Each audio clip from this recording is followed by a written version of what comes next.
icon to be the first to see the latest video. Hello everyone, this is Anuj and welcome back to another video by AMS Group of Institutes. Now today's video is about interest on capital. Now this is a continuation of a series Partnership Accounting. So if you guys are new, then please hit the subscribe button and press the bell icon so that you will get a notification whenever we upload another video. So today's topic is calculation of interest on capital. Now firstly, what is capital and why do we have to pay interest on it? Now capital can be defined as any amount or sum which the owner of the business invests in the business. Now the business is not the owner of this money. It is treated as a loan. Since it is a loan, the business will have to pay some kind of interest to the owner. Now this interest is known as interest on capital. So let's move forward with the calculations. There are two formulas. We'll start with the easy one, that is the first formula. As you can see behind me, the formula is interest on capital will be the capital amount or the balance multiplied by the rate divided by 100. Now one more thing to notice over here, it is that the capital, it should be the opening capital and not the closing balances. Now why so? Since the opening capital is being used throughout the year, we will calculate the interest on that balance. So interest on capital is always calculated on the opening balances. Sometimes you might be given the closing balance. So how to get to the opening balance, we will cover it in another video. So we'll move forward with an example. Mr. A has a capital of 10 lakh rupees. The interest rate is 10% per annum. Now this is the opening balance and interest rate is 10% per annum. So let's go for the calculations. Now what was the formula? If you remember the formula, then write it in the comment section below. The formula was the capital amount into the rate divided by 100. So this was 10 lakh rupees, pardon me, into the rate. Now what was the rate? It was 10%. So into 10 upon 100. So this will be rupees 1 lakhs. So this was fairly simple. Now we'll move to the tough one, that is the second one. In this, you will have to calculate interest on the balances which is keep on changing. That is, there is no one stagnant balance. The opening balance was different. He did some additions plus there were some withdrawals. So how to calculate the interest on such capital, we will see in the next method. So let's take an example. Any method is best understood with an example. Amit had a capital balance of 10 lakh rupees on 1st April. Now why is it we use 1st April every sum? Because 1st April is considered as the first day of any financial year or accounting year. So on 1st July he introduced further capital of 5 lakh rupees. On 1st September he took out money, that is he withdrew some amount of 3 lakh rupees, and on 1st January he further introduced 3 lakh rupees. The interest rate is given as 10%.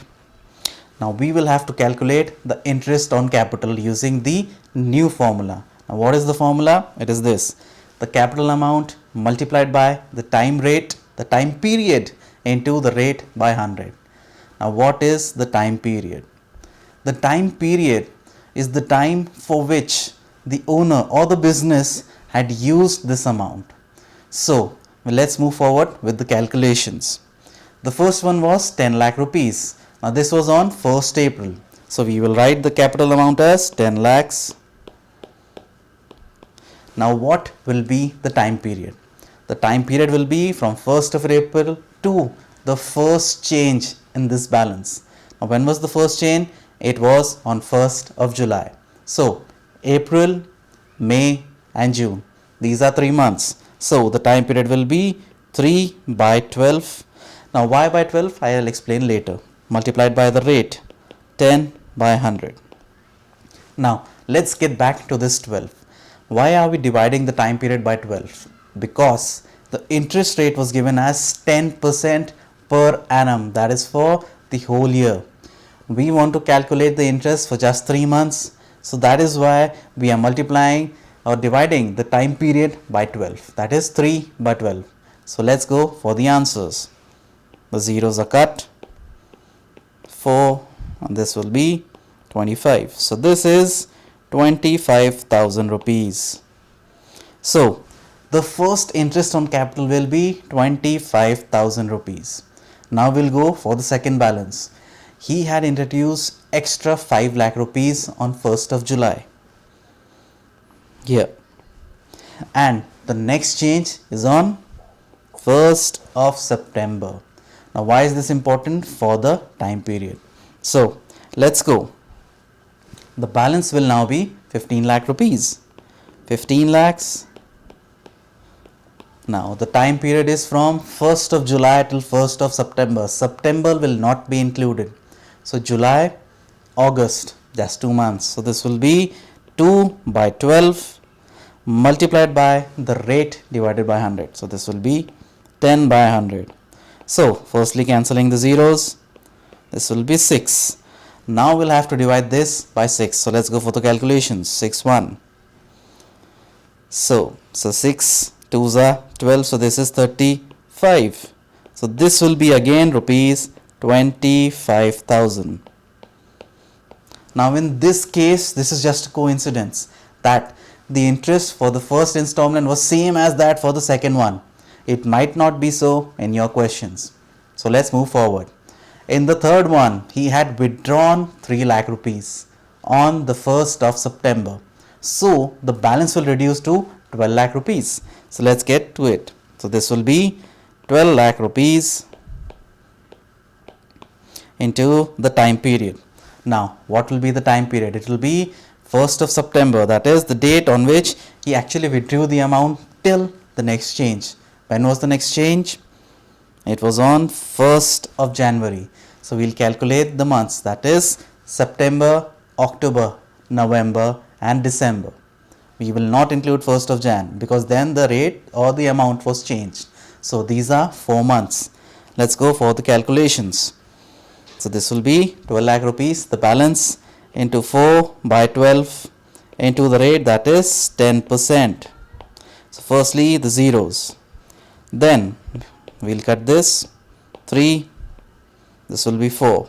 So the answer is 40,000 rupees. So the interest after the third change is 40,000 rupees. Now we are not done yet. There is one more change still left. Now what was that change?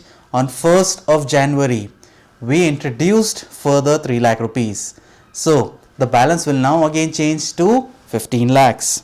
So this will be 15 lakh rupees into the time period. Now what was the time period? The time period will be from January, February till 31st March. Now why 31st March? Because at this date the accounting year comes to an end. So this is 3 months. So this will be 3 by 12 into the rate. The rate is fixed, that is 10%. Now let's go for the calculations. The zeros are cut. This will be 4. Now we'll cut. This will be 3, 7. So this will be 37,500. So this will come out to 37,500 rupees.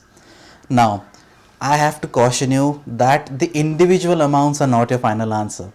The final answer for interest on capital will be the summation of all these calculations. So it will be 1 plus 2 plus 3 plus 4. All these 4 answers. So let's get to it. The first 2 answers were 25,000. So this is 50,000 plus 40,000. This comes out to 90,000 rupees plus 37,500. So this will be 1,27,500 rupees. So this is the interest on capital with varying capital balances. Now there's another method in which you can use the second formula. So we'll see that again with another example. So this will be a short example. The interest rate is 10%. We are given the changes below and you are supposed to calculate the interest amount. So we have been given the date and the balances and there is an empty column over here of the period. Now this is for, again, yes, you guessed it correctly, for the time period. Now the only change will be the calculation of the time period. We will not calculate it till the next date. No, till the next installment. No, we will calculate it from the beginning of the period, that is the beginning of the change, the first balance, till 31st March. That is the end of the accounting year. Now why so? Because we want to know how much time did we use this money. So let's go. From 1st April the balance was 10 lakh rupees. So from 1st of April till 31st of March, these are 12 months. We will take it in months, because if you take it in days then it will be a bit complicated. So the period will be 12 over here. On 1st October it came to 12 lakh rupees, that is 2 lakh increase. So from 1st October to 31st March, these are 6 months. And from 1st January it came to rupees 15 lakhs. So from 1st Jan till 31st March, these are 3 months. So there you go. Now we have the period, so we can apply the above formulas. So what was the formula? Again, the capital amount multiplied by the time period into the rate divided by 100. So first was 10 lakh rupees.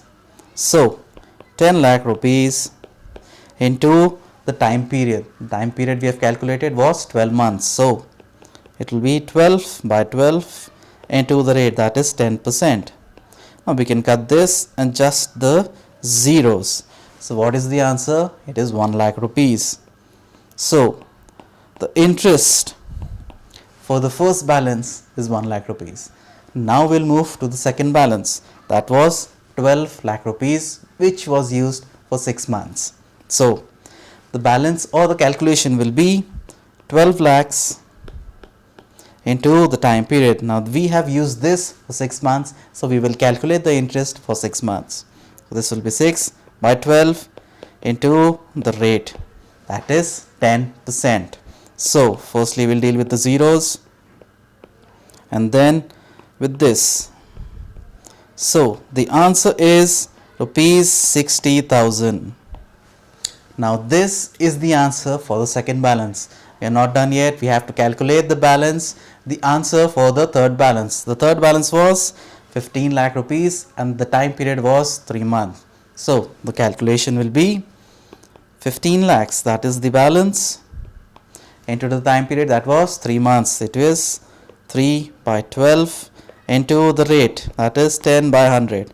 So firstly we'll deal with the zeros, then with the months. 37500. So this will be rupees 37,500. Now what will be the total interest on capital? It will be the interest calculated for all these three balances. That is 1 lakh plus 60,000 in the second one plus 37,500 rupees in the third one. So this will come out to rupees 1,97,500.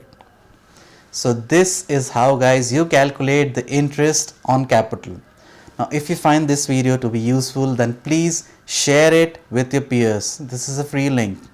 If you want us to make another video on any other topics, then please use the comment section below. We have also started classes for science and commerce plus the MBA subjects. Now these are online classes. Anyone interested can contact us by email on AMS Group of Institutes @gmail.com. So this is it for us, guys, and as always, happy learning.